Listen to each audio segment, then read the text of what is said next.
Assalamu alaikum, dear students. So, my dear students, we are done with the concept of the waves. Our next topic will be simple सा question है how sound is produced.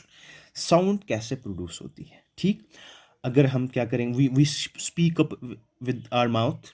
ठीक है, and you listen the things. How does the sound reach to our ears. Number second, you are plucking the string of a guitar. There happens to be the production of the sound, how sound is getting produced. Number third, you're striking the tabla or whatever else, there is a production of the sound, how that sound is produced. This is our question. Simple sa question hai. Okay, before discussing about this, okay beta, we have discussed in very first lecture about the particle behavior. Particles मैंने वहाँ उस दिन आपको बोला कि ये जो particles produce, ये जो वहाँ पे वेव प्रोडक्शन होती है, वहाँ पे पार्टिकल्स प्रोड्यूस होते हैं. अब ये जो पार्टिकल है, actually there is no movement of particles. There are no movement of the particles from one point to the another point. जो हमने हाँ, जो हमने I think yes disturb wave में पढ़ा था. It's actually the disturbance is produced in the medium from one point to another point, but without the actual movement of the particles. Okay, sound ऐसे ही प्रोड्यूस होती है. Sound इसी type, जैसे ये कॉन्सेप्ट लगा है वेव की डिस्टर्बेंसेस, वेव में डिस्टर्बेंस प्रोड्यूस हो रही है, साउंड भी वैसे ही प्रोड्यूस होती है. साउंड प्रोड्यूस होती है by creating the vibrations, by setting up the vibrations. Are you getting? By setting up vibrations, by setting up the vibrations in an object, in an object. Okay, so simple सा concept है sound कैसे produce होता है. अगर आपको कोई simple सा एक क्वेश्चन आंसर क्वेश्चन करेगा कि how sound is getting produced by N object, simple सा आंसर है it is produced by creating the vibrations in an object. वहाँ पे वाइब्रेशंस क्रिएट होती है एक ऑब्जेक्ट में, जिसकी वजह से मीडियम डिस्टर्ब होता है. वहाँ पे डिस्टर्बेंस होती है, वहाँ पे डिस्टर्बेंस होती है तो वहाँ पे वेव्स प्रोड्यूस होती है, and that wave is called as sound wave, जो हमारे कानों तक पहुँचती है. अब ये क्वेश्चन है कि कैसे पहुँचती है.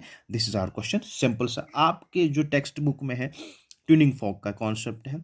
मैं आपको एक ट्यूनिंग फॉक का कॉन्सेप्ट भी बताऊंगा, एक और कॉन्सेप्ट बताऊंगा जिससे आपको ये पूरा क्लियर होगा कि साउंड एक्चुअली प्रोड्यूस होता है by the vibrations in an object, produced in an object.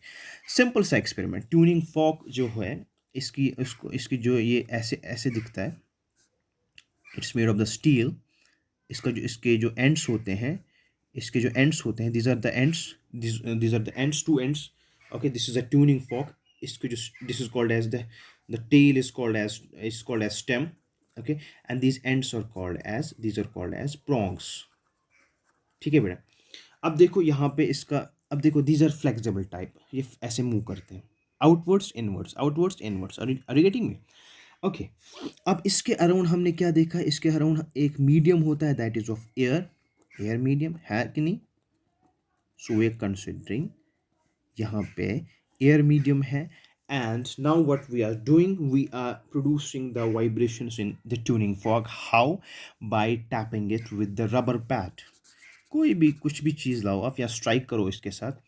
Strike करो, किसको करो? स्ट्राइक ट्यूनिंग फॉक को. This is the tuning fork. ठीक है, इसको, इस स्टेम को फिक्स करो.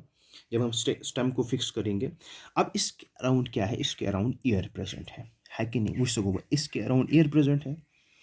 जब मैं when I strike this tuning fork, when I strike its prongs with the rubber pad or something else, यहाँ पे क्या होगा, ये due to its flexible nature. देखो इसका फ्लेक्सिबल नेचर मतलब गो, ये गैस यथ पे मूव, या गैस आउटवर्ड्स मूव, या गैस inwards move, outwards inwards. Are you getting me? Outwards. अब सराउंडिंग्स में क्या है, एयर प्रेजेंट है, एयर के पार्टिकल्स प्रेजेंट हैं. अब मैं यहाँ पे कंसिडर करूँगा, अब दूसरी सिचुएशन ऐसी होगी. As soon as I strike this one off, I strike the prongs. यहाँ पे क्या होगा, प्रॉन्ग्स जो है they are going to move outwards, ऐसे they are going to move outwards. तो ऐसे फिगर बनेगी.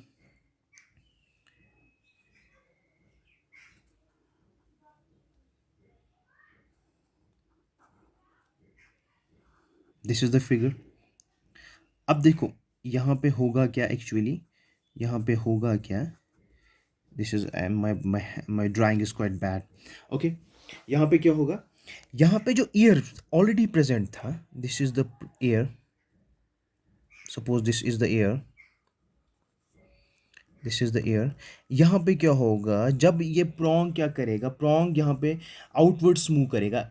अब इसके अराउंड, इसके साथ में जो एयर प्रेजेंट है, द एडजस्टेंट एयर पार्टिकल्स, उन पे क्या होगा, उन पे एक टाइप का फोर्स एक्सर्ट होगा, एक टाइप का फोर्स एक्सर्ट होगा, होगा कि नहीं? बिकॉज प्रोंग क्या हुआ, प्रोंग आउटवर्ड्स पुश किया। जब उसने आउटवर्ड पुश किया कि the air molecules, the air particles present nearby to its, ये क्या होंगे, they will be close to each other, they are going to be close to each other. यहाँ पे क्या होगा, ये एयर, ये इस को पुश करेगा, ये इसको पुश करेगा, are you getting me? But ये अपनी मीन पोजिशन जो है ये जस्ट पुश करेगा यहाँ पे, आर यू गेटिंग मी? जब पुश करेगा, याद रखना यहाँ पे क्या होगा, यहाँ पे ये जो एयर मॉलिक्यूल्स है, यहाँ इनकी जो डेंसिटी है वो बढ़ जाएगी। ये जो हम जहाँ यहाँ पे high density high pressure create होगा, यहाँ पे हाई डेंसिटी और हाई प्रेशर क्रिएट होगा। So here the density of the air molecules will increase. Why? Because when the prongs are moving outwards, it strikes the air molecules, and besides it, as a result of it, there is the density of the air molecules that is going to increase, the pressure of the air molecules is going to increase, and this phase is called as compression phase। इसको हम क्या कहेंगे, compression phase। ठीक है, सो compression phase बना, सी बना, this is the compression phase. अब देखो ये प्रोंग जो है, as it was moving outwards, अब ये तो ये फ्लेक्सिबल नेचर है, ये ऐसे तो नहीं रहेगा, ये वापस आएगा, वापस आएगा तो इनवर्ड मूव करेगा, वापस आएगा तो इनवर्ड मूव करेगा, ऐसे मूव करेगा, इनवर्ड्स मूव करेगा। ठीक है, इनवर्ड्स मूव करने से ये क्या होगा, ये जो एयर आउट सराउंडिंग्स में था, इनको ज़्यादा स्पेस मिली, इनको ज़्यादा स्पेस मिलेगी, दे विल बी वाइडेड अप, दी क्या करेंगे, वाइड। सो दूसरी फिगर हमारी यही बनेगी। Suppose this is the, okay, these are the prongs, these are the prongs that, this is the normal prong। Okay, अब ये क्या करेंगे, दिस इज, अब ये इनवर्ड्स पुश, इनवर्ड्स मूव करेंगे। अब एयर जो प्रेजेंट था, this is not a lotus, this is actually the tuning fog. Okay, get me the point. क्या होगा, ये इनवर्ड मूव करेगा, ऐसे मूव करेगा, ठीक है, ऐसे मूव करेगा, ऐसे मूव करेगा। अब एयर जो प्रेजेंट था, एयर जो प्रेजेंट था उसको ज़्यादा स्पेस मिली, रिलैक्स मोड में होगा। एयर के मॉलिक्यूल्स क्या होंगे, एयर के मॉलिक्यूल्स ऐसे रिलैक्स मोड में आएंगे। ठीक है, बिकॉज क्या होगा, इनको ज़्यादा स्पेस मिली है। यहाँ पे जो prong present already normal position में था, नॉर्मल पोजीशन से जाके ये इनवर्ड्स पुश हुआ, इनवर्ड्स मूव किया, इनवर्ड्स से ज़्यादा स्पेस मिली है। अब दे will be in the relaxing mode. अब यहाँ पे क्या होगा, यहाँ पे भी एक क्रिएट होगा, एक एटमॉस्फेयर क्रिएट होगा। अब क्या एटमॉस्फेयर क्रिएट हुआ, ये जो है, ये पार्टिकल्स जो है, they are going to be push, इनकी जो, तब तक इनकी मेन पोजीशन यहाँ पे होगी।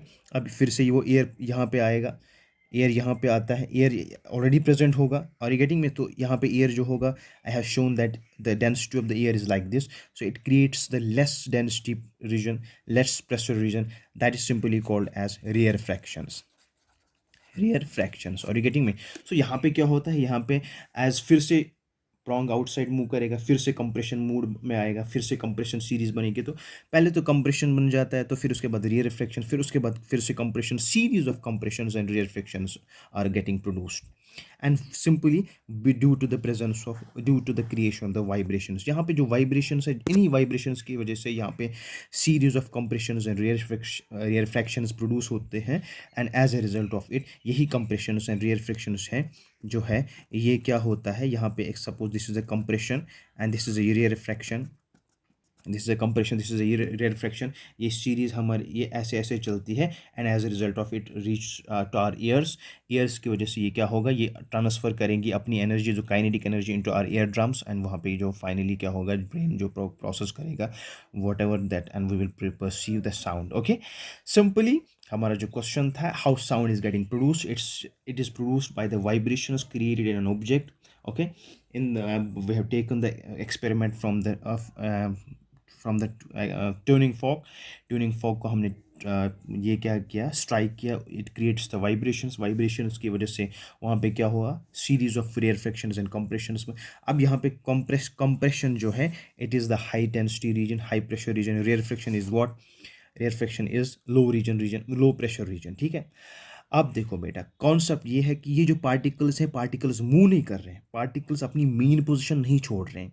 वहाँ पे क्या है, पार्टिकल, ये वाला पार्टिकल पुश करेगा इसको मेन पोजीशन, पुश करके यहाँ पे, अब तब से यहाँ ये पार्टिकल होगा, ऐसे ही पार्टिकल्स होंगे, ये ऐसे ही इस नियर बाई क्या करेंगे, इस मीडियम को क्या करेंगे, इस मीडियम को ऐसे ही सीरीज ऑफ कंप्रेशन एंड रेयरफिक्शंस में प्रोड्यूस करेंगे, जिसकी वजह से यही सीरीज ऑफ कंप्रेशन एंड रेयरफिक्शंस है, ये हमारे कानों तक, हमारे ईयर्स तक पहुंचेगा।